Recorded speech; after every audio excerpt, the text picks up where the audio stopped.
How's everyone doing today? Welcome back to On the Ball and welcome back to another episode of Review the Prem.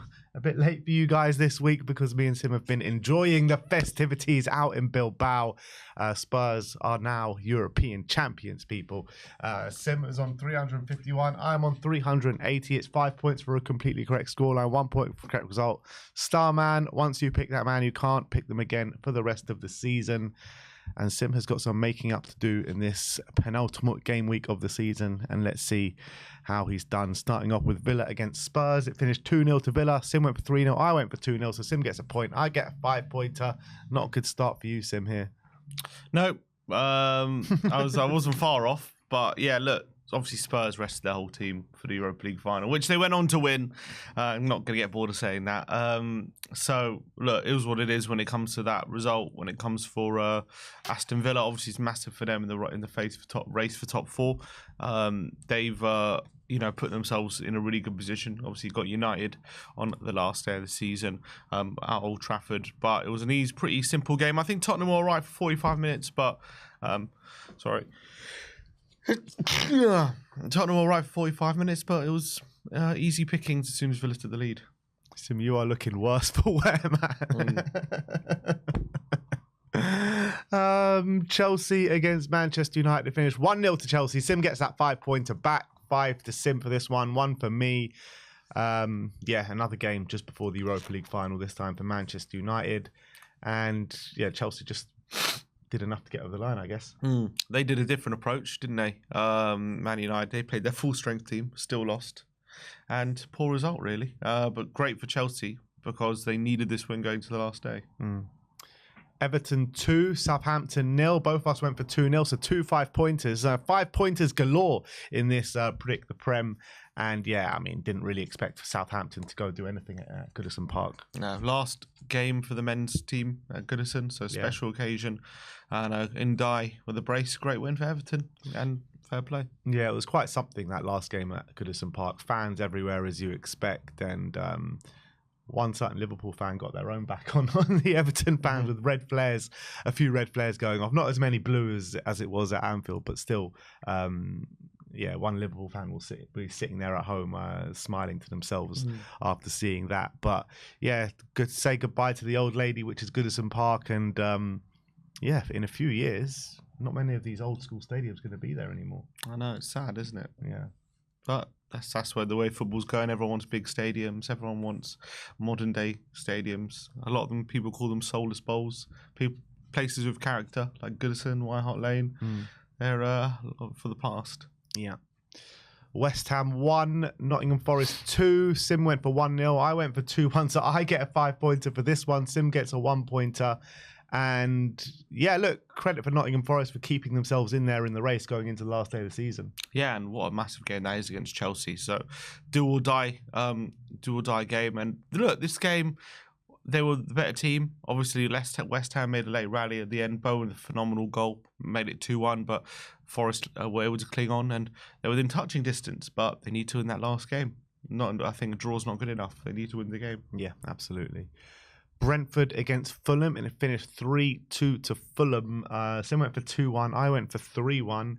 And it looked like, for all intents and purposes, that Brentford were going to go on and win the game. They took the lead. They were looking good. And then a really miraculous comeback for Fulham in that second half. 2 goals in a short space of time. Tom Kearney and Harry Wilson in the space of like 3 minutes. And Brentford had no answer after that. Yeah, and it's got to be gutting for Brentford because they put themselves in a good position to grab the 8th spot. Actually, I still don't know if it's going to be Europe or not. Probably not at this point. But still, giving themselves a fighting chance if 8th was going to be Europe. And that loss has put a massive dent in it. Obviously, put Fulham back in the race as well. If for that 8th spot, I think. Oh no, they're 4 points behind, so I'm not going to do it. But Brentford obviously had a miraculous late surge of form this season. But brilliant win for Fulham right at the death near the end because they haven't been in great form. So really good for them. But good stat for you, Jan Wisser. No one has scored more non-penalty goals in the league this season than him. Yeah, he's been brilliant. He really has. It's Yeah, mad, I have isn't it? seen that stat. Brilliant season he's had. Is he in for a bigger move this summer? I don't know a big move, but a move I think. I would love it at Spurs. I don't think we're going to go for someone like Wisser. I think like Villa. We were looking at him in January, Everton. weren't we? I reckon a Premier League move. Well, I think, yeah, but that was more like bargain. Not like it was like a last ditch kind of thing. It wasn't a thing I think we planned. Yeah. Well, is anything ever something that we planned? Mm-hmm. Next up is Leicester against Ipswich. Jamie Vardy's last game for Leicester, and you just knew he was going to score. It finished 2-0. I went for 3-1. You went for 2-1, and Vardy gets his send-off. Mm-hmm. And yeah, didn't want to play the last game, maybe because I think he wanted to end his Leicester career with 200 goals in 500 games. No, what it was is that he wanted his last game to be at the King Power. That's what it was. Fair play. Well, all lines up because it all kind of merges his goals, his appearances. 500 goals, 500 appearances, 200 goals. Yeah, exactly. Very satisfying look. If you just look at the stats. So fair play to him. And look, the guy was playing non-league football in like 2012 or something. And the fact that he had a meteoric rise where he got one golden boot, Leicester's I think all-time top goal scorer, phenomenal character in the Premier League. What a story he is, Jamie Vardy, and fair play to him. We're going to miss him, I think, in the Premier League. Well, not Tottenham fans. He wants to stay in the Premier League. He wants to stay. Well, I want to, but whether he will, we'll have to wait and see. There's no reason why a team like a promoted side shouldn't be going for him. Look at the amount of goals he scored this season. Yeah, he got a decent amount. 7, 8? It's not bad, especially for a very poor Leicester team. I think he can. Yeah, you could probably maybe get one more year out of him potentially in the Premier League. I don't see him scoring 10 goals again, but I can definitely see like a team in the lower end of the Premier League taking a punt on him for next season. Though it's good experience to have as well.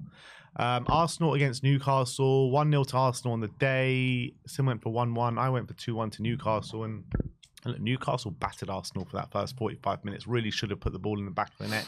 They didn't.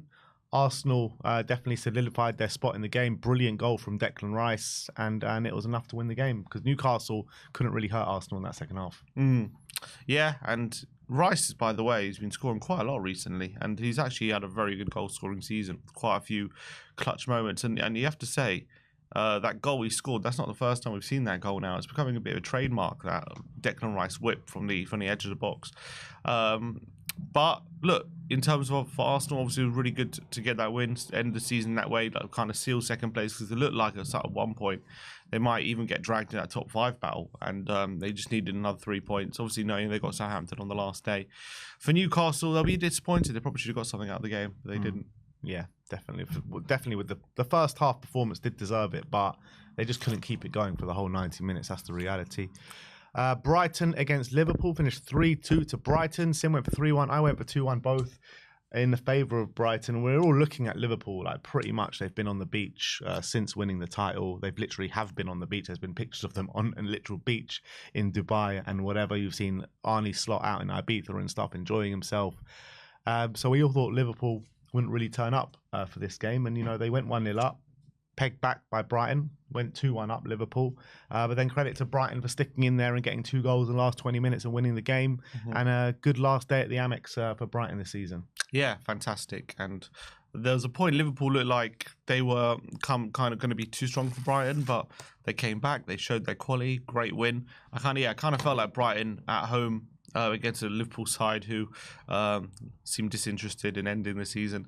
So very, very good win. And look, they put if the unlikely occasion that 8th becomes Europe, they're in the driving spot at the moment, 3 points ahead of Brentford. So they're looking good for it. Yeah. Next up is Crystal Palace against Wolves. It finished 4-2 to Crystal Palace. We both went for Wolves win, 2-1 and 1-0. Going to be really honest, I didn't see a kick of this game, to be honest, but it looked like a bit of a mad one with Nketiah scoring 2, Eze carrying on his brilliant form, Chilwell even getting on the score sheet, and Strand Larsen and Agbadu getting on the score sheet for Wolves. From what I saw, I did see a few of the highlights. It looked like a pretty even game with just Crystal Palace taking their chances. Well, Palace off a high of winning that FA Cup, didn't let it affect them, got the win, carried on their great form. Eze, is it going to be the last they see of him at Selhurst Park in terms of that stadium? We'll have to wait and see. Obviously, they've got European football to look forward to next season. What an achievement. What a weekend for Crystal Palace and Ollie Glasner. Brilliant job he's doing. And I'm sure they're going to want to use that FA Cup win as a springboard to really kick on, because we saw how they ended last season and they kind of lost Elise, a lot of change. But they've kind of regained that feeling they had last season at the end. And now there's got to be a feeling that if they can keep Eze, get a few additions, maybe they can really kick on. But it's about whether they can keep him or not.